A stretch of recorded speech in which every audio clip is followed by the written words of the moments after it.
Hello again, Lena. It's been a month and I've looked forward to doing this. People have been asking us to do it, so here we are. Thank you for having me on. Yes, I really enjoy it because it's so good to have these perspectives from around the world. And I'm absolutely delighted to be here. How are people in Australia seeing what's going on in the US? I'm curious about that. Well, I'm not typical, right? Let's be perfectly clear about that. You're not Most typical. people do not follow it to the extent I follow American politics, but people do keep an eyeball on it. And they are horrified by the Trump years and they remain totally perplexed about the gun culture. They don't understand how any first world country would tolerate the health system. So these are things that are just given, you know. Yeah, no, it's the US is you find a lot of good things here and a lot of bad things. It's the true melting pot. It really is. It's Yeah. complicated because some great things come out of this country, but the current era is perplexing, troubling. You know, you can come up with all kinds of words. It's hard to believe that we're living through this. Yes, I know. But with Australia too, I think most Americans are unaware the extent to which Australia and the US are bonded militarily, right? Mm. So we've gone into every conflict at the behest of America, Korea, Malaya, Vietnam, Iraq. New Zealand, on the other hand, tiny country, Mm. very close to us, has paddled an independent course. Mm. Interesting. And so in all those conflicts, they've only sent in medical or very small numbers of soldiers. But Australia, we've always gone in. And so our future is very much in the hands of what is going on in America. So it's much closer than I think people realize. Mm. Is Australia seen as any kind of buffer or help in the with the Chinese? You know, the Chinese Oh, overreaching. look, we handled the Chinese really badly. And again, because of our relationship with the US. So we're here as these satellite sheriffs in the Pacific Mm. on behalf of the US going, bad China, they're our major trading partner. Who are they going to invade if they invade anywhere? It's not going to be Ohio. It's going to be us. So we have this really stupid compulsion to put a target on our own backs with this relationship. So Mm. it's based on hoping if anything goes wrong militarily, the US will be there to support us. But so far, it's just been a one-way street. Yeah. So it's complicated. Yeah, I don't know that you'd have to worry a lot about China invading Australia. That sounds like a really big reach. You try that, and it's a big. I think it would be a huge problem. I mean, they're talking about how complicated it would be for them to invade Taiwan. You know, never mind a big Yes. landmass like that. But That's at the same time, see, we grew up, the Second World War was experienced differently in Australia than it was in Europe. So we were in the Japanese Pacific sphere of World War II. it's true. So my brother, who I just saw yesterday, he's 85 this year, bless. Oh wow. As a child, he was evacuated. It was called the Brisbane Line in Queensland, and mothers and children, Brisbane and below, were evacuated during the war because it was assumed the Japanese would occupy North Queensland. It was only a quirk of history that they didn't. So my father fought in what was then New Guinea. It's now Papua New Guinea, but it was then New Guinea. Um, and a lot of Australians were taken to concentration camps Wow. and so forth during the war. And the Burma Railway and these men came back weighing 5 stone, it was horrendous. And because I spent 5 years of my childhood going to a war hospital every day for 5 years from the age of 10, I saw these men who'd been tortured, and there were a number of them who had their voice boxes cut out for abusing a Japanese officer, and so they could never speak again, and all this. So it was all very real to me. So the generation under me probably don't give it a thought, but my generation and above are still a bit twitchy, not about Japan, ironically, but China. But I don't think China has any intention of invading Australia. I think it's an economic thing. You know, they'll happily take over all sorts of economic resources. Yeah. I mean, I guess it becomes this world where, like, in this, one thing I will agree with Henry Kissinger when he said that in politics, when geopolitics, it's always the lesser of two evils. You're constantly looking at situations that are both bad, and you take the least, the least Yes. bad one. So, I mean, you can complain about the U.S., but I mean, what are you going to do? You know, China, Russia. What system do you think? Well, I'm proud to put up my hand. I'm a democratic socialist, right? I don't have a problem with that label, you know. So I like the sort of Scandinavian model, you know, where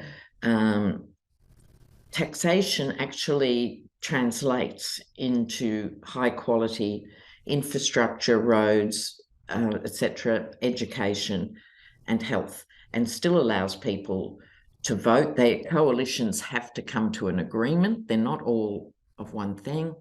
Anyone can choose to become an entrepreneur and make a lot of money if they want to. But the difference is they have to pay their workers really well, and their supply chains have to be ethically sourced, etc. Right. Good working conditions. Yeah.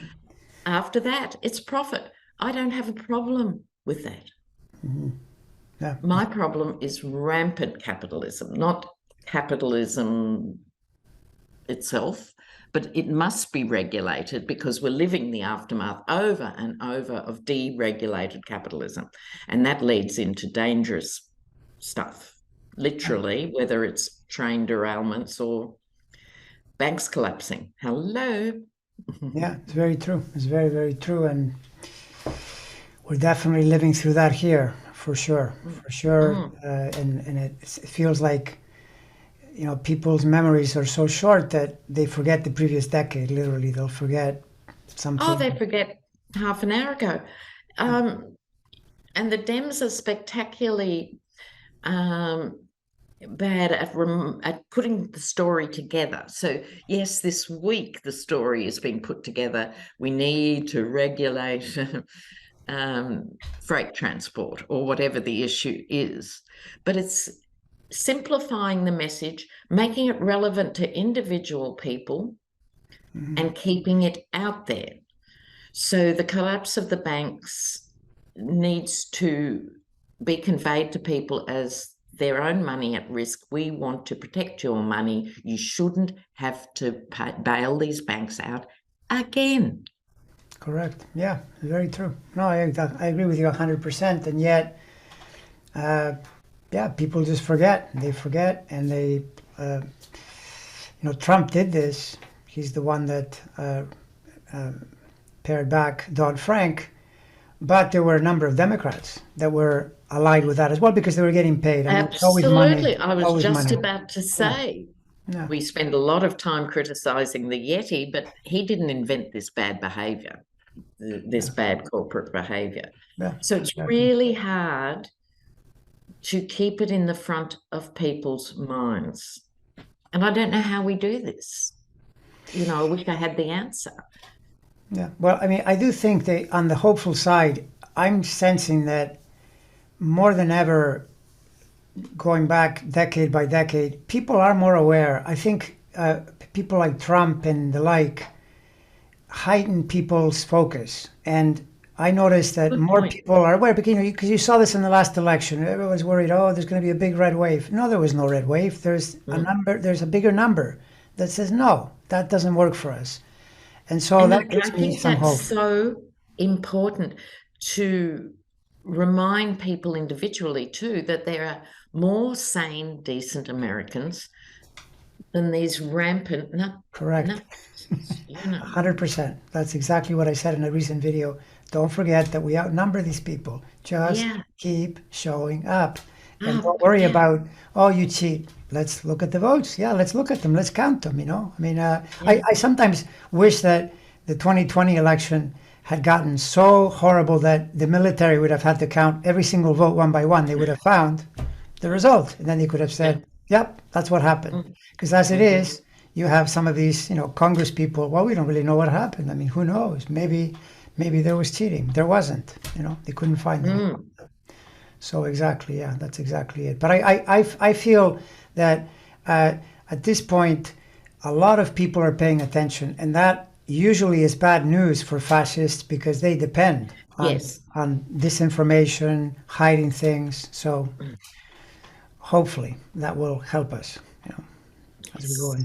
into the next election. That's what my hope Yes. is. Yes. Yes. So, what's your sense from what you've been tuning into the this thing that we're constantly on the edge of Trump? Now they're even saying the latest I heard is that they're notifying law enforcement in case things get dicey next week when they Um, indict him. yeah, it was quite exciting to see that, wasn't it?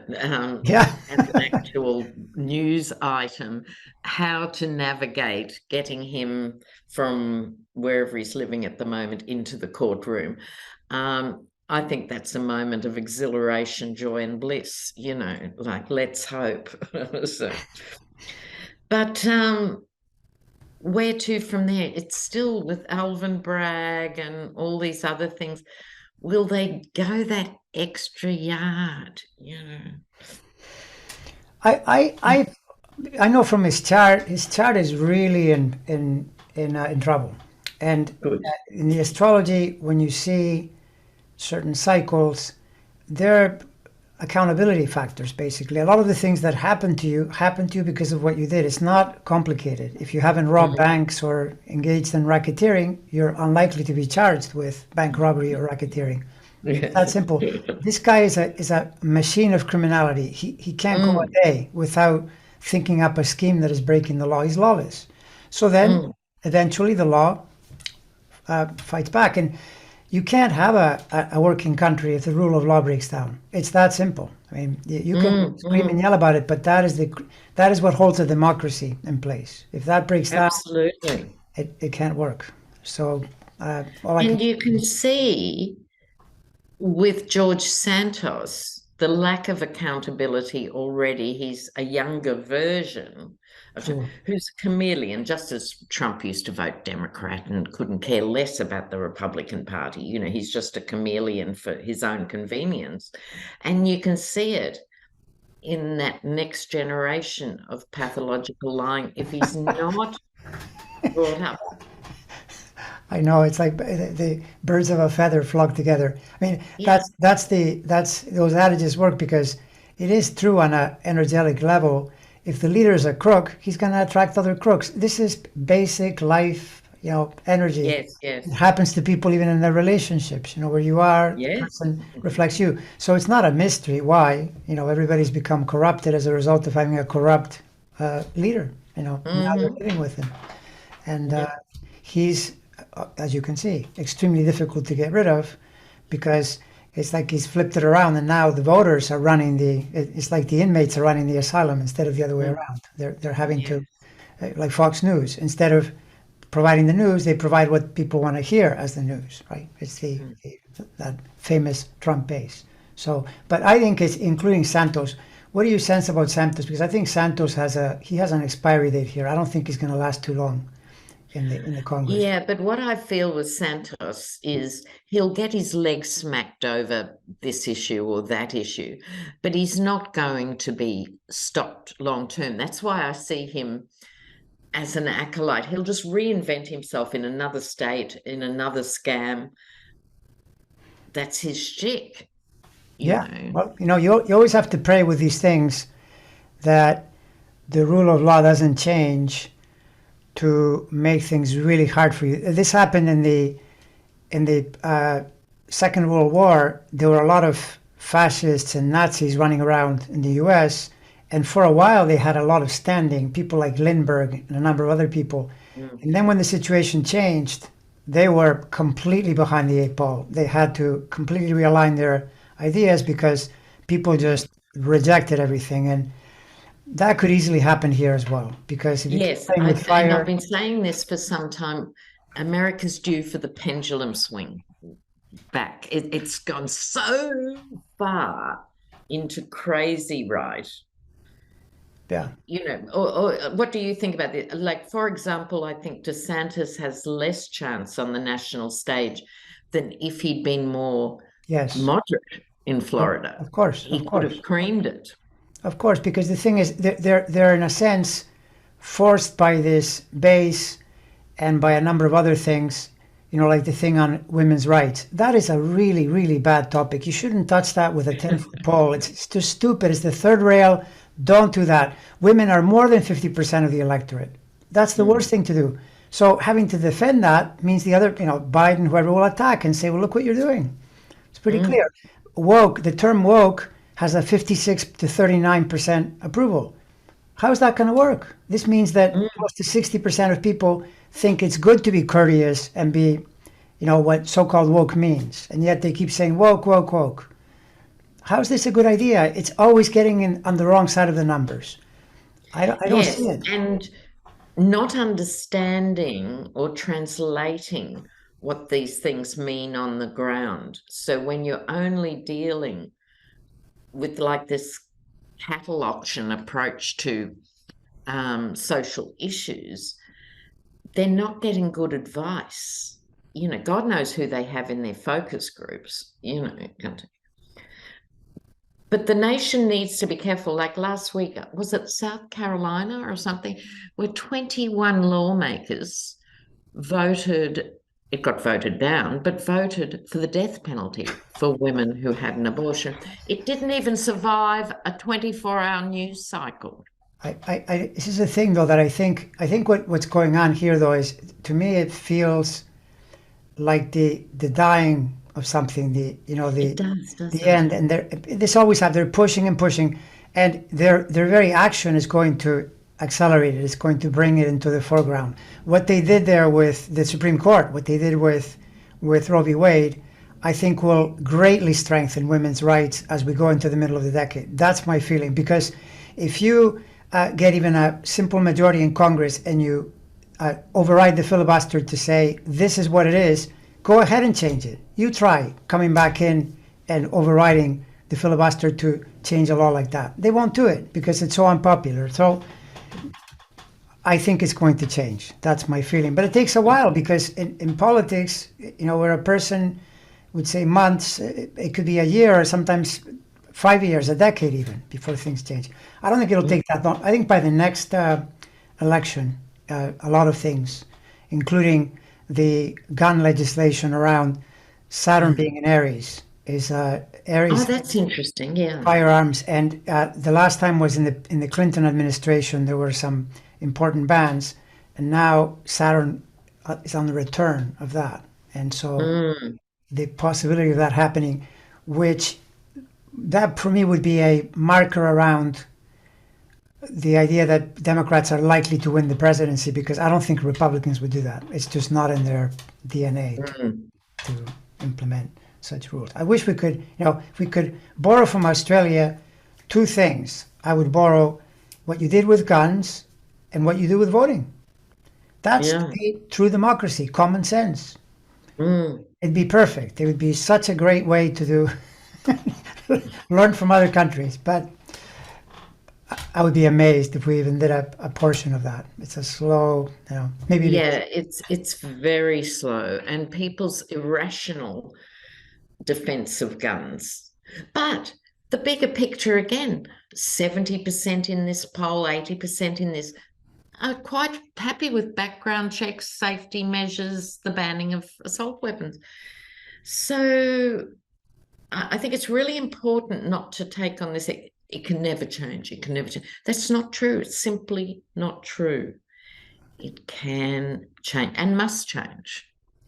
of course, it's just again, it's the time. The time factors frustrate people because you can be seeing something with your very own eyes, and you realize this is the way it has to happen, but then it takes time. It just does. Mm. It's a slow process. But And not just Americans, but as global citizens now, we're on these very short time frames of news cycles and other things. Everything's is so compressed now and racing in certain directions. And we do have to be patient with these things, difficult as it is.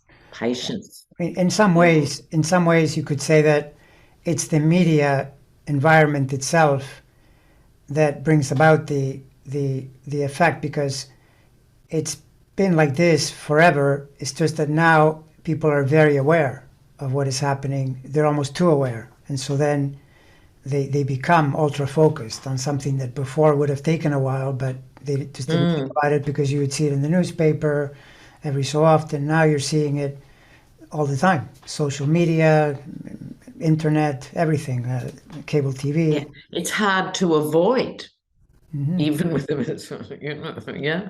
Yeah, no, totally, totally. But I remain encouraged because to me, all of this, when I look at the astrology, this whole journey began with the discovery of Uranus in the late 18th century, because that's the marker for the Industrial Revolution and the discovery of electricity. But what is interesting is that Changed the planet, world. it changed the world completely. And so you could say it made it worse. I think it made it better. I mean, overall, well, let's face it, people today are more affluent than they've ever been. So there's that as well. Before you say, throw me in a time machine and take me back to like when? When do you want to go back? I mean, it makes no sense. So then when I look at the Uranus, it's a really interesting thing to note that that planet is associated with Aquarius, and people are always asking about the age of Aquarius.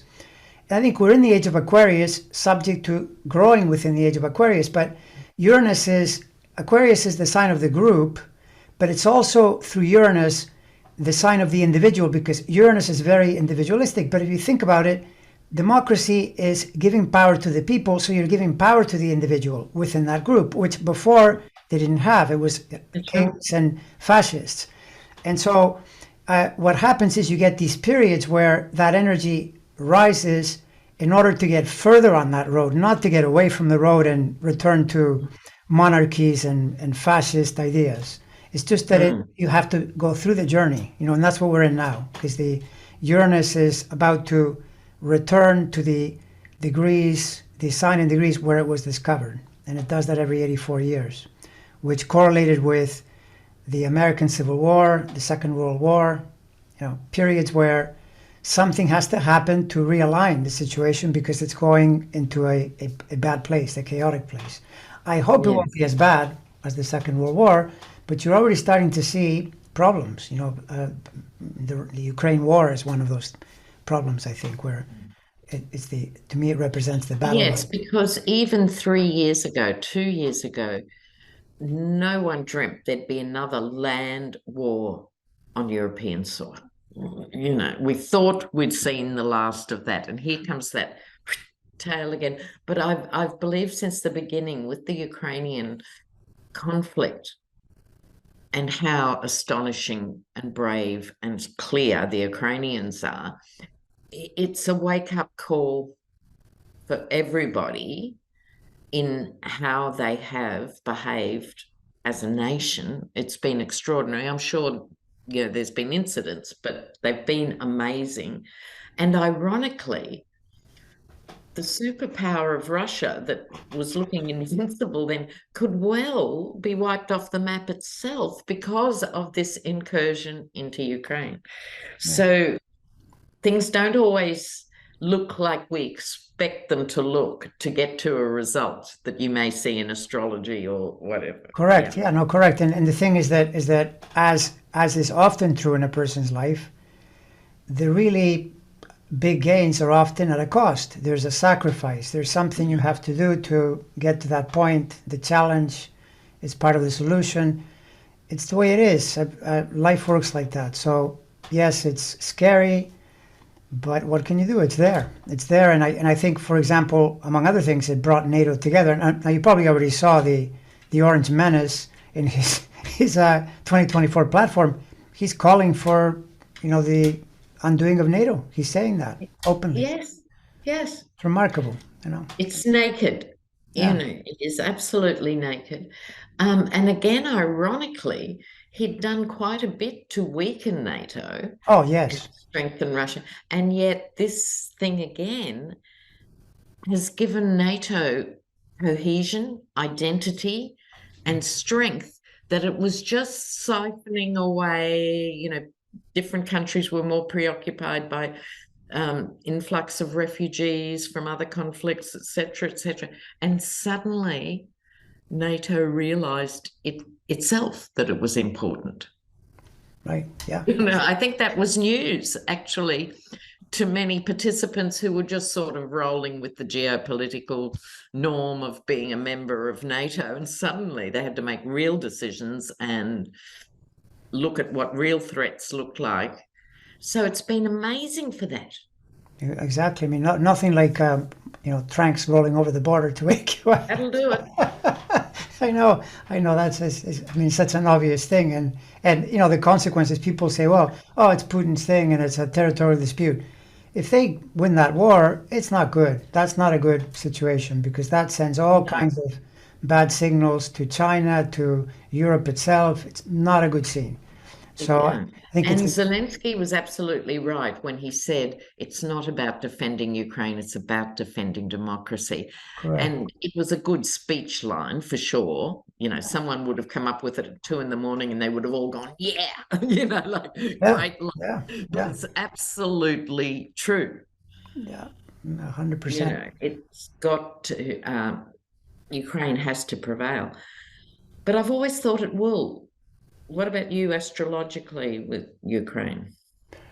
My feeling is that it'll go in steps, but the next point is from about mid-May, June. There's a change in sign there of Jupiter. That'll make a difference, and Putin's chart is downtrending. It's not moving in an upward direction, particularly on the level of health. It's risky. And I noticed that when people's health becomes problematic, starts to decline, they make bad decisions and things just don't, they tend not to go as well. There are exceptions, but overall, it's a pretty good rule. He certainly completely missed the timing. His timing was back when Trump was in charge. He missed that window. Yeah. Yeah. Thank God or whoever for that. Yeah. It would have been completely different. Ukraine would have been obliterated, end of story, and just be a satellite. Yeah. Yeah. And I think when all is said and done, if you think about the 2024 election, I think the Ukraine war, of course, there's another year plus and many things can happen, but I think that topic and what it implies geopolitically, plus women's issues are huge, and then democracy itself, they're very good topics to run and punch hard at people like DeSantis and Trump and just constantly call them out and say, no, that's very Trumpy what you're talking about. All this nonsense is very Putinesque and very Trumpy is what you're trying to do here. And people don't like it, because they keep saying the American people, they use the American people referring to 30%. And, what about the other 70? What do they think? Yeah. So in that sense, even though it's not a whole lot of fun to be dealing with it, it gives me optimism for 2020. Yeah, me too. In the big picture, absolutely. Frustrating as issues are when they're in your face that day and that week, the bigger picture, as long as people can stay on board, stay focused, and as you said earlier, just turn up for those. Turn up. That's exactly so it. important to turn up.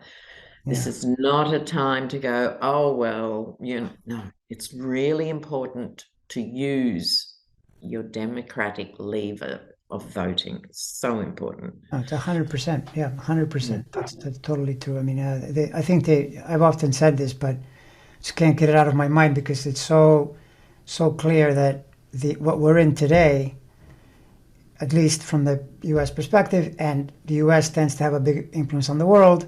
You can go back to the 2000 election and see a through line that not so much after Bush is elected, but again in 2016. In 2000 and in 2016, there was a dramatic Democratic undervote, big mistakes that were made that caused the Republican to be elected, and then you get all the consequences with the Supreme Court, with all the policies, with the Iraq War, all kinds of things that would have been avoided had people Yes, that was voted. such an extraordinary moment in time, the Gore-Bush election. Remember the butterfly clips or whatever it was, the voting machines and the thing.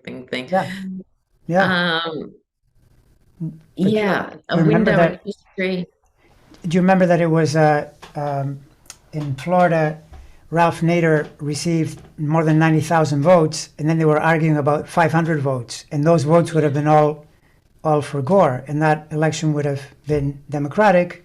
Changes the entire thing completely. Yes. And those 90,000 brilliant Democrats thought they were doing a principal vote. There's no such thing. There are 2 items on the menu. It's not complicated. Don't throw your vote away, you know. And then in 2016, many people that voted for Obama, because Hillary had millions of votes less than Obama. Well, why? Why would you do that? As soon as you do that, you get someone like Trump. It's so frustrating. But again, it can be a systemic change. Now, in the American system, it's a disaster because one will just siphon the votes, usually from the Dems. Hopefully it's due to go the other way. There might be someone siphoning for due. Now, in Australia, we have a system of preferential voting. So, with the Greens, for example, so we've got our 2 main parties, the Conservatives and Labor. Labor is our Dems, Conservatives, our Republicans.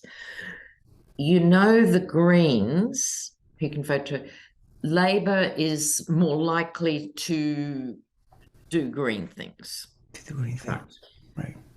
They still, if you vote for a third party Green, at a certain point when it's on election night, when they know they can't compete in their own right, their votes go to whoever their leaders have nominated as the next in line, which in which case is Labor.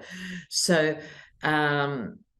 that way they can have power of Labor. So say you get 12 seats out of 100 Green, well, they can come back to Labor when these tight votes are going on about different mining issues or something, go, we helped get you in, you need to do this.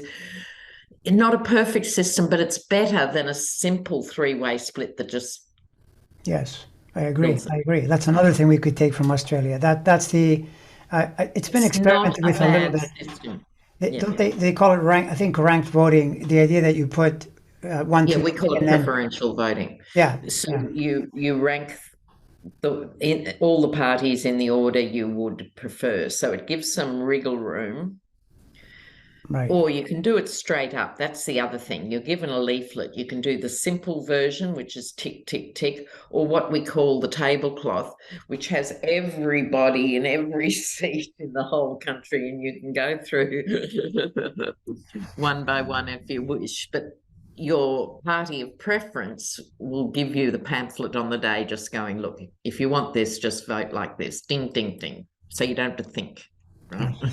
Yeah. But it's up front. Everybody knows how it works, Right, but if you know that voting for the Greens, if they are not going to be the winner and they're not, and you know where the vote will go, then you in that case, which would be in that case probably would be to Labor, I'm assuming in most cases. Yeah.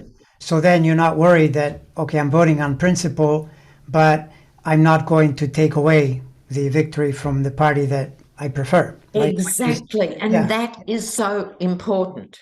Right. Yeah, I agree with that 100%. But see, in the U.S., this is the thing that the right wing in the U.S. would never allow that, because they'll never allow anything that will in any way diminish the minimal. They already are a minority party. There's a definite minority rule, and it would mean you're chipping away even more. They want something. Now, mind you, they all of a sudden they'll be crying for it if, for example, take something like if Trump runs as a third party, or if there's a strong libertarian vote that takes votes from them, then they would probably argue for it. But in most cases, it damages the majority party, so they don't want anything like that. No, So it no. makes it difficult. And yeah, I don't think America's very good at looking at other systems to tweak and improve. Yeah. No, I One know. of the problems of ruling the world is you tend to think you're really good at it, you know? I know. I know. And Yeah. Bernie Sanders is constantly reminding everyone of the fact that civilized Western democracies all have pretty decent healthcare systems, and in the Yeah. U.S. it's like pulling teeth. It's Yeah, it's and it's bizarre. it's It's it's almost bizarre. like the U.S. is like a roller derby kind of approach, Yeah. because they do this thing where by the time you reach 65, then they give you healthcare, but before that, when you're in your working years and presumably contributing to the economy and to the health of the country overall, you could just lose your place and be thrown out of the game because you can't pay for some terrible disease. But it is Yeah, better than it and was either before. not getting medical treatment that you need, in other words, dying because you are an American, whereas if you're in Italy, Australia, Canada, and US, you would be alive. Okay. So Yeah. there's that, it's that bold in certain things. Or you pay and you get that care and you're left with this huge debt Exactly. Exactly. Yeah. No, it's it's, until it's, it it's ends. awful. It's awful. But that though, to be fair, Obama did. That's probably his signature achievement. And it's curious that I remember it was the planetary alignments then were putting pressure on the U.S. healthcare planets, and they were putting pressure on his health planets, but it was Yeah. happening to the health of the country, and he achieved it. And I think it was at the cost of his presidency because he never recovered from that. He was able to eventually pass it. Not much else legislatively during the Obama years took Yes, and it place. was only a watered down version of what was originally intended too, Exactly, exactly. Yeah, you know. right. So he did his best, but no, it's extraordinary. And I don't want people to come away thinking I'm just America bashing here for fun. It's seriously not. It's that any country needs to grow by looking and reflecting at what's Of course. A, really going on, and B, history. That old thing. If you ignore history, you're doomed to repeat it. So uncomfortable conversations have to be had to move forward as a nation. And God knows Australia's far from perfect. Our treatment of Indigenous people is excruciating, appalling to this day. Yeah. No, If I you mean, look back over your shoulder, it's shocking. it's a So we're worldwide not problem. perfect, but we have got universal health care. Well, it's something. I mean, it's takes away a major worry. It's an achievement. So I think the U.S. will go there. It just takes a little longer. Well, I think I'm actually thinking it's more complicated than I originally thought. Like, as a sociologist, I was a health sociologist, so I used to teach models of health then. So, I'd have to look at maybe there's 6 or 7 biggest models of healthcare in different countries and stuff. And it used to be astonishing to me that in the American context, on top of the very uneven system, you've either got top-notch resort-like healthcare for the very rich or kick to the curb till you're 65. Americans pay more than any other country for the worst healthcare. Whereas Yes. the argument usually is, oh, we can't afford it. Nice idea, but we couldn't possibly do it. Can't afford it. That's one thing. That is not the case. But the other thing, why I think it's harder than I used to think it would be, that it's a different culture and mindset for doctors coming into the system. So doctors coming into the Australian system, the majority will end up in a mix of public and private. They might do 3 days public and 2 days private, or they might work exclusively publicly. Only a small percentage goes exclusively private. So there's a different mentality coming through, whereas I think American doctors there now, they're so ingrained with the insurance system, and they make medical decisions based on the insurance system, that they're sort of a bit divorced, I'm thinking, from the actual Hippocratic Oath, the actual job. For example, an American doctor, then we'll move on. Sorry, you've No, it's good. jumped on my bandwagon here.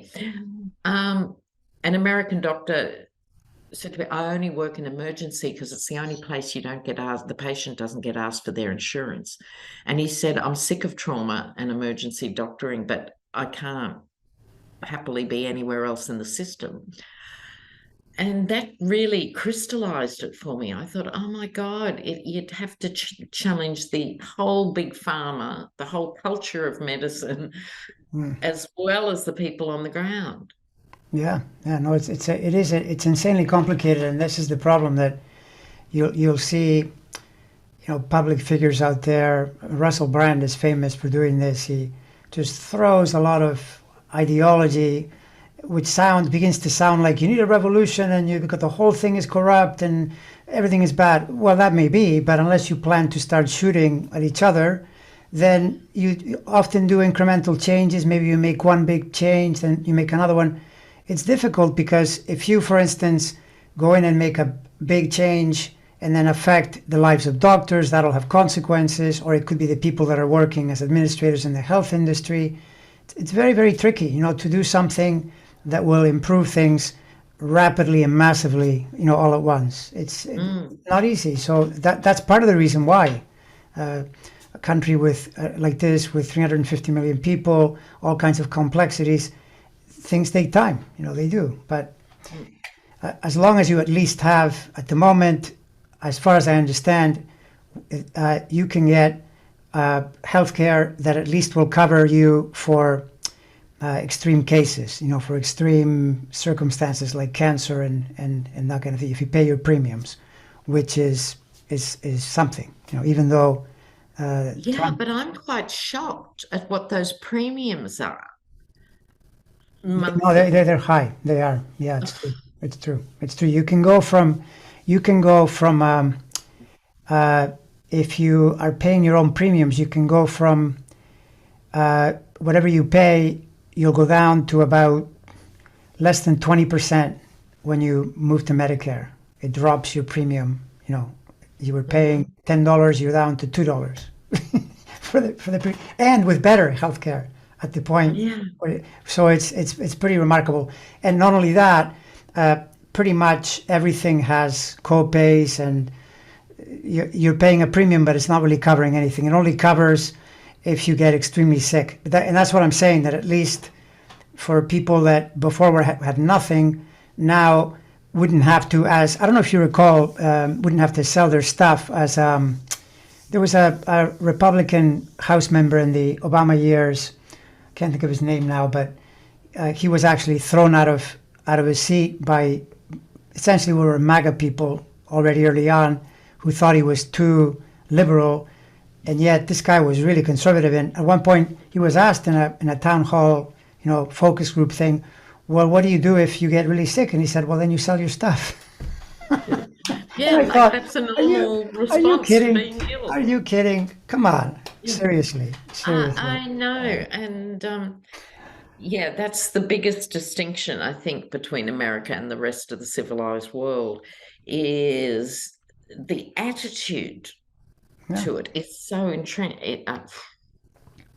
Yeah, no, and I see the problem is that you get a lot of cross currents, and this is where, if you look at the whole system, you then see some of the reasons. For example, it's true that the drug situation here is scandalous because the Americans pay more for drugs than anyone else, but then it's a little unfair in the sense that pharma would say, well, who do you think invents the drugs? It's here, right? I mean, look what happened with the vaccines. They were mostly American-invented vaccines. China doesn't have good vaccines because they don't have the capacity to do that. So the capitalist system creates it, but then it overcharges. And so you have to regulate it. And of course, they fight back. They don't want to do that. But the explanation part of it is that if you totally hem them in and you don't give them room to spend money and invent and so forth, then you won't get a drug pipeline and you won't have the results. So well, I don't know about that. I think that's part of the argument. But this idea of buying research, I just spoke about this recently on the Mary Trump show, but just to recap here, it really only started during the Bush years. There were bits before, because prior to that, research was owned by the facility. If it was John Hopkins or whoever, their researchers, they wanted the best and the brightest, and that was prestigious for them. The individual researchers didn't own their intellectual product of inventing this drug. And that's how the world operated on this honor system. And there was always funding.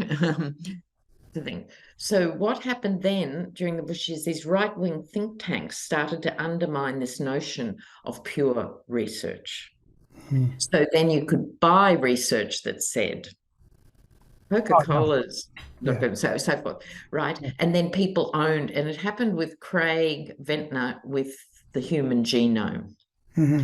Okay, he was the first to own that, so he could buy and sell it. So this is a corruption of the research process. True, you see what I mean? That, true, yeah, that's if, true. if they don't have the money to venture, they've got plenty of money to keep researching. They just choose what they'll do and why. And again, the profit margin is my problem, not the fact they make a profit. Right. But they make a huge profit at the expense of a capsule that might cost them, 0.3 of a cent to produce, and they'll sell for $2,000. That is morally wrong. It is not a scientific position. It's not an economic position. It is I agree. I agree. No, it's ingrained in the American mentality. Yeah. There's an ingrained, wide open innovation, risk taking, the idea of people having like a highway rather than a small road to occupy to make as much money as possible. But you're totally right. Yeah, if you don't, it's back to the regulation thing. It's this thing that just happened with those trains. You got to keep the trains on the tracks. That's the first thing you have to do. If you That's can't your do core that, business. yeah, Getting the product from A to B. exactly. And it's the same with Big Pharma. They could still be a hugely successful corporate giant without going that extra bit that punishes people. But the American narrative has really reinforced that, which is what you were saying. The poor are taught, I believe it's a taught thing, to ally with the rich. So if people are allowed to be rich and innovative, they will look after us, or we will be part of that fortune that's the whole principle of trickle-down economics. Right. Let them off the chain, and it's good for the economy, and what's good for the economy is good for me. It's been a really successful mantra until it wasn't. Yes, exactly. Yeah. No, 100%, 100%. And then it's not an old. This is a rehashed. Roosevelt fought this for a decade and a half. And there were people, constantly on him to push him back, but then people forget. They forget, and they can get taken by, imagine Trump. A guy who's a grifter and a liar, and he has all these people following him. It's remarkable. It's remarkable, and he, as you said, he used to be for the most part Democratic, but now he's taken on the reasoning of, in a sense, corrupt big business, or the corrupt everything for the individual. Don't think about anything. Don't care about anything. Although there's now this new incarnation too, where he's jumping ahead and doing the Dems' job and saying DeSantis and the rhinos want to take your Social Security. What do you think that's about? It's kind of fascinating. Well, that's just he's probably, Bluster. as a politician, he's the smartest of the lot because he knows that that's not a good issue, right? And Mm. I bet he will have the thing he will probably have problems with because he brought in Gorsuch and Kavanaugh and Amy Coney Barrett is women's rights. He hasn't brought that up because that's also really Yeah. dangerous. But I think if he could, he would also say, no, I think women should get all their rights back. I'm certain he would do that because he doesn't care. He has no Yeah. principles, no morals.